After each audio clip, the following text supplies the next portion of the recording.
Hi friends, आज हम लोग सेंट्राइड के बारे में अध्ययन करेंगे और देखेंगे सेंट्राइड क्या होता है। सेंट्राइड को हिंदी में हम केंद्रक कहते हैं। इंट्रोडक्शन के क्लास में हम लोग केंद्रक और गुरुत्व केंद्र के बारे में अच्छे से समझे थे कि केंद्रक क्या होता है और गुरुत्व केंद्र क्या होता है। जिस बच्चे को समझ में ना आया हो केंद्रक क्या होता है, गुरुत्व केंद्र क्या होता है, इसमें बेसिक डिफरेंस क्या होता है, वो इंट्रोडक्शन वाला क्लास देख सकता है।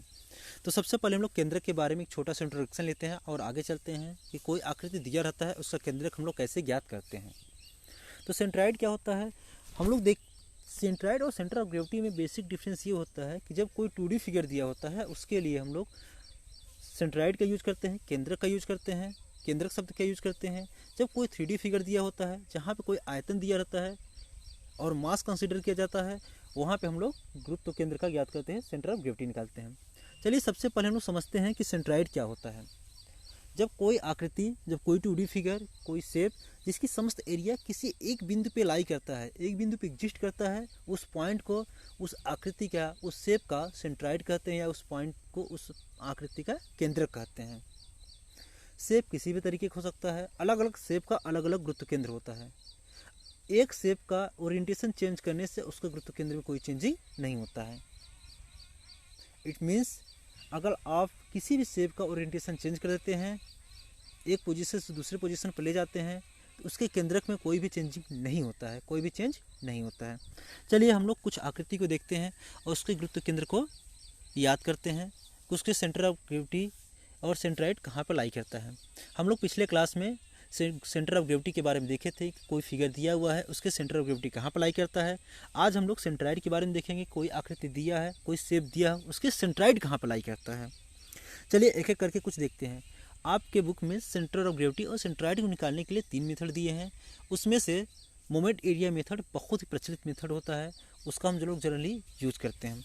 चलिए कुछ आकृति देखते हैं, उस आकृति की सहायता से उसके सेंटर ऑफ ग्रेविटी को हम लोग याद करते हैं और आगे की क्लास में हम लोग देखेंगे कि कोई आकृति होता है उसकी मोमेंट ऑफ एरिया मेथड की सहायता से सेंटर ऑफ ग्रेविटी कैसे निकालते हैं। तो सबसे पहले हम लोग सेंटर ऑफ ग्रेविटी सेंट्राइड किसका निकालते हैं, ट्रिंगल का निकालते हैं, त्रिभुज।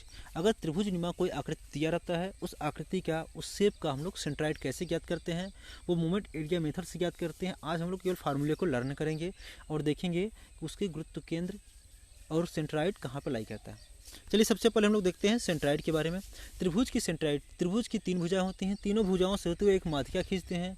माध्यिका जिस बिंदु पे इंटरसेक्ट करती है या कट करता है उस पॉइंट को हम लोग क्या कहते हैं, उस आकृति, उस त्रिभुज का केंद्रक कहते हैं या उस त्रिभुज के उस पॉइंट को उसका सेंट्राइड कहलाता है। अगर त्रिभुज की तीनों भुजाओं से होते हुए 3 माध्यिकाएँ खींचती हैं और माध्यिकाओं का इंटरसेक्ट पॉइंट को हम उस त्रिभुज का केंद्रक कहलाता है या सेंट्राइड कहलाता है। चलिए एक आकृति देखते हैं। इस आकृति में दिखाई दे रहा है एक त्रिभुज है, ये समकोण त्रिभुज है।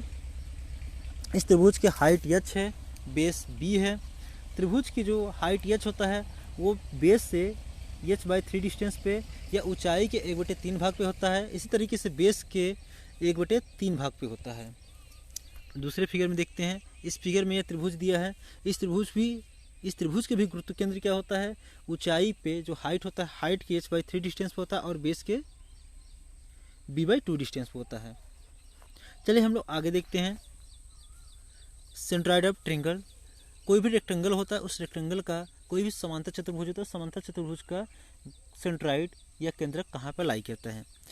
सेंट्राइड जो होता है समांतर चतुर्भुज का, उसके केंद्र पर लाई करता है। मान लेते हैं कोई आपका चतुर्भुज है, समांतर चतुर्भुज है, उसकी भुजा की लंबाई l है, चौड़ाई b है, तो उसका जो केंद्रक होता है, जो उसका सेंट्राइड होता है, वो उसके सेंटर पर लाई करता है।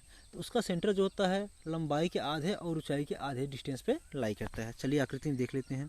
यहाँ पे लंबाई b दिया हुआ है, b के हाफ b/2 डिस्टेंस पे और d/2 डिस्टेंस पे इसका केंद्रक या सेंट्राइड लाई करता है। अगले फिगर में हम लोग देख लेते हैं। इसमें भी इसकी b दिया है, हाइट h दिया हुआ, तो b/2 डिस्टेंस पे और h/2 डिस्टेंस पे लाई करता है। चलिए सेंट्राइड आप सेमी सर्किल के देखते हैं कि सेमी सर्किल क्या होता है। आधे वृत्त का हम लोग सेंट्राइड कहाँ पर लाई करता है। The centroid of semicircle is at the distance of 4r/3 pi from the base of semicircle।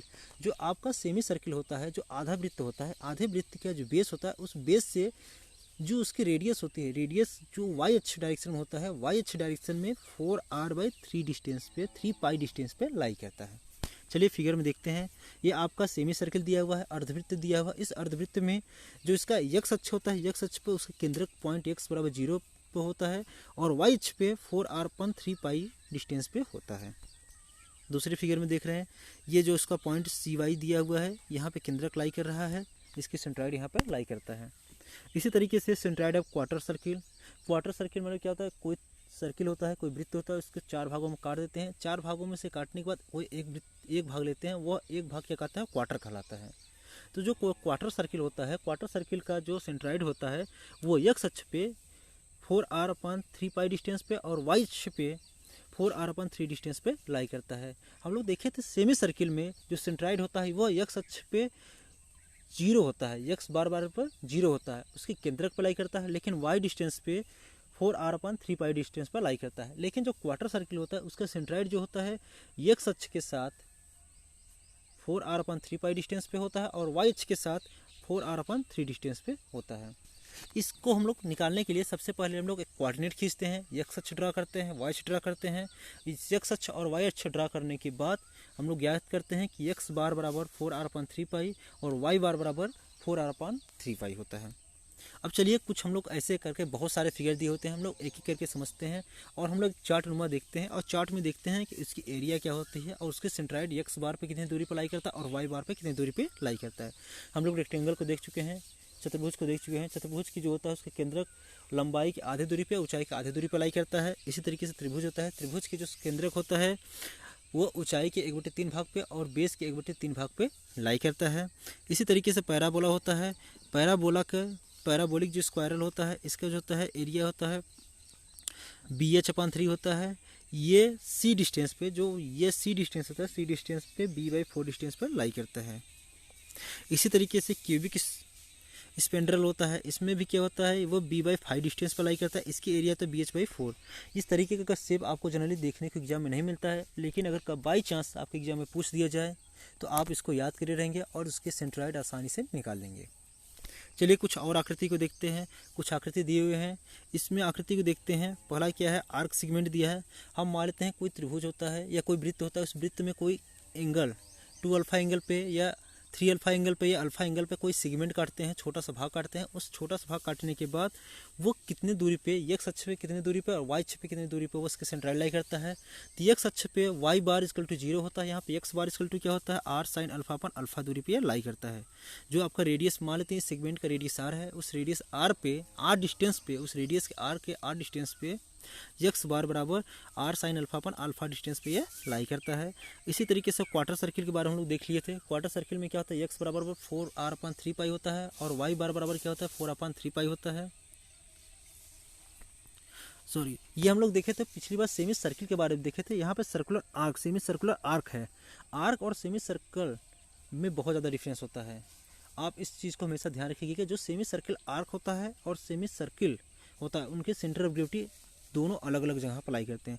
जो सेमी सर्कुलर आर्क जो होता है वह y बार पे 2r/पाई डिस्टेंस पर लाई करता है। इसी तरीके से सर्कुलर आर्क होता है, सर्कुलर आर्क में होता है आपका केंद्रक उसी पॉइंट, सेंटर पॉइंट पे होता है। Semi circular arc area, semi circular जब एरिया लिया जाता है तो उसमें देखिए यहाँ पर ऊपर वाले दूसरे वाले फिगर में दिया है क्वार्टर या सेमी सर्कुलर आर्क दिया हुआ है, चौथे वाले फिगर में दिया है सेमी सर्कुलर एरिया दिया हुआ है। एरिया और आर्क में अगर आप डिफरेंस नहीं करेंगे तो आपका सेंटर ऑफ ग्रेविटी गलत हो जाएगा, आपको क्वेश्चन गलत हो जाएगा। तो इसलिए आप जब भी फिगर देखें, जब भी क्वेश्चन को पढ़ें, खूब ध्यान से पढ़ें कि उसमें मेंशन क्या किया, arc mention, semi circle arc mention किया गया है, वो क्वार्टर सर्किल आर्क मेंशन किया गया है या quarter circle mention, quarter circle area या क्वार्टर सर्किल मेंशन किया गया है। तो जो क्वार्टर सर्किल होता है, क्वार्टर सर्कुलर एरिया जो होता है उसका y बार होता है 4r/3 पाई होता है, लेकिन जो सेमी सर्कुलर आर्क होता है वहाँ पे y बार बराबर 2π/y होता है। चलिए हम लोग देखते हैं, अगला देखते हैं area of semi circular sector. अब यहाँ देखिए आर्क सेगमेंट को देखिए। अब पहले फिगर में और लास्ट वाले फिगर में ध्यान से देख सकते हैं कि पहले फिगर में दिया है एरिया आर्क सेगमेंट का। आर्क जब कोई लिया जाता है, आर्क सेगमेंट का जो होता है centre of gravity X bar बराबर R sine alpha upon alpha होता है। और यहाँ पे एरिया ऑफ सर्कुलर सेक्टर दिया है। अब यहाँ पे देखिए पहले फिगर और लास्ट वाले फिगर में बहुत बेसिक डिफरेंस है। यहाँ पे पहले वाले फिगर में आर्क दिया हुआ है, आर्क क्या होता है, एक छोटा सा रिंग होता है। लेकिन यहाँ पे सर्कुलर सेक्टर दिया हुआ है, सर्कुलर सेक्टर में क्या होता है, वो पूरा भाग होता है, वो पूरा भाग एरिया होता है। आप सेगमेंट को आर्क और एरिया में समझने के लिए आप इस तरीके से समझ सकते हैं। कोई कागज़ का टुकड़ा लीजिए, कागज़ के टुकड़े को 4 भागों में काट दीजिए, तो जो एक भाग होता है वो पूरा कागज़ क्या होता है, प्लेन होता है। उस प्लेन वाले भाग को हम लोग क्या कहते हैं, सर्कुलर एरिया कहते हैं। एक क्या लीजिए आप, वायर लीजिए, एक रस्सी लीजिए, उस रस्सी को हम लोग क्या करते हैं, घुमा देते हैं। घुमाने के बाद जो आकृति बनता है उसके रेडियस को हम लोग डॉट डॉट डॉट करके जोड़ देते हैं, तो वो क्या होता है, वो आपका आर्क होता है। तो आप लोग हमेशा बेसिक डिफरेंस ध्यान रखिए, जब भी न्यूमेरिकल प्रॉब्लम आएगा उसको ध्यान रखिए। अदरवाइज आपका क्या होता है, सेंट्राइड निकालते समय सही लगाते हैं लेकिन फार्मूला गलत लगा देने की वजह से आपका न्यूमेरिकल गलत हो जाता है। Thank you for watching my video.